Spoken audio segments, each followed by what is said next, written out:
le bassin hydraulique de Sbou, à l'instar des autres bassins du royaume qui sont au nombre de 10, donc nous avons 10 agences du bassin au niveau du royaume, vit actuellement et souffre des impacts des changements climatiques ces dernières années. Bien sûr, avec une sécheresse qui dure depuis 6 ans et qui continue et qui persiste. Alors l'agence, pour faire face à ces changements, adopte une politique de gestion intégrée de ressources en eau, et ceci selon et conformément au plan directeur d'aménagement intégré des ressources en eau, le PDER, qui a été adopté en 2023 et qui est une feuille de route jusqu'à l'horizon 2050, et conformément aussi au programme national d'approvisionnement en eau potable et l'irrigation. Alors dans ce cadre, l'agence du bassin hydraulique mobilise les ressources en eau, les ressources en eau de surface et souterraine d'une manière maximale, si on peut le dire.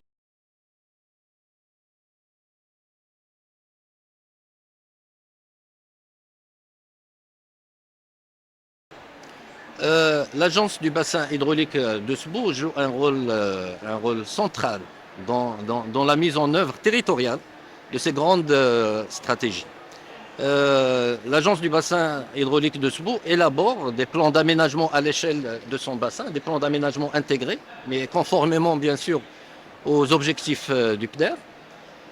Dans le cadre aussi de la stratégie Génération Green que vous avez citée, et aussi de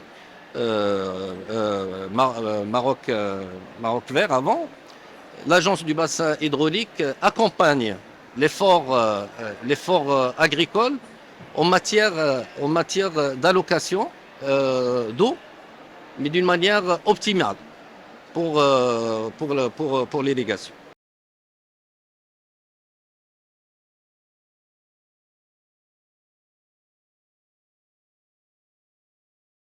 Vous savez, historiquement, le bassin versant de Sbou était riche en ressources en eau, que ce soit souterraine ou en eau de surface.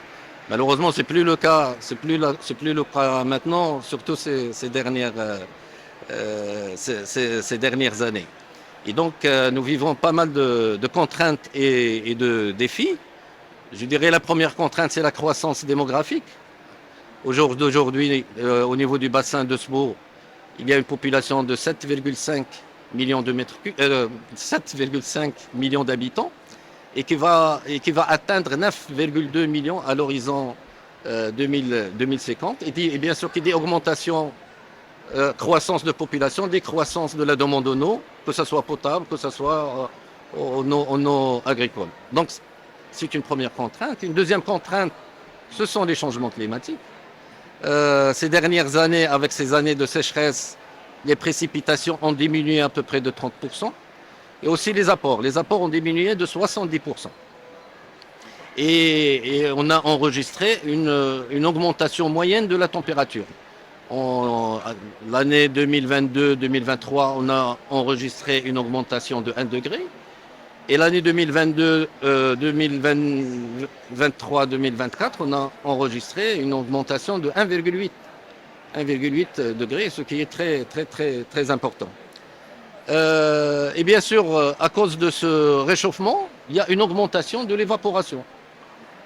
Et chaque jour, nous perdons à peu près 1,5 million de mètres cubes au niveau de nos retenues de barrage. Ça, c'est la deuxième contrainte. Une troisième contrainte sur la surexploitation des nappes souterraines.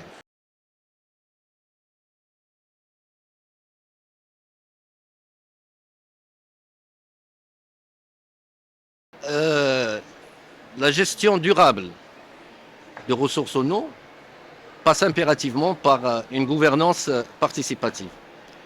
Et dans ce cadre, le Conseil du bassin hydraulique de Sbou, qui est une institution consultative clé, et c'est elle qui donne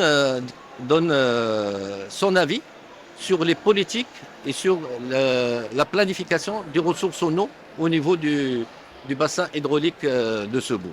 Ce bassin est constitué de 99 membres selon deux collèges.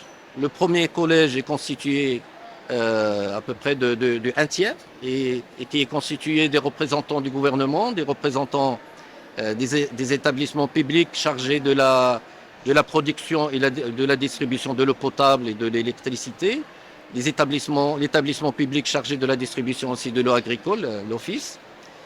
Le deuxième collège, il est constitué constitue les deux tiers. Il est constitué des représentants des conseils provinciaux, des conseils régionaux, des conseils préfectoraux, et aussi constitué des chambres professionnelles, les chambres de commerce, chambres agricoles, chambres de tourisme, chambres industrielles. Et bien sûr constituer aussi des associations qui opèrent dans le domaine de l'eau.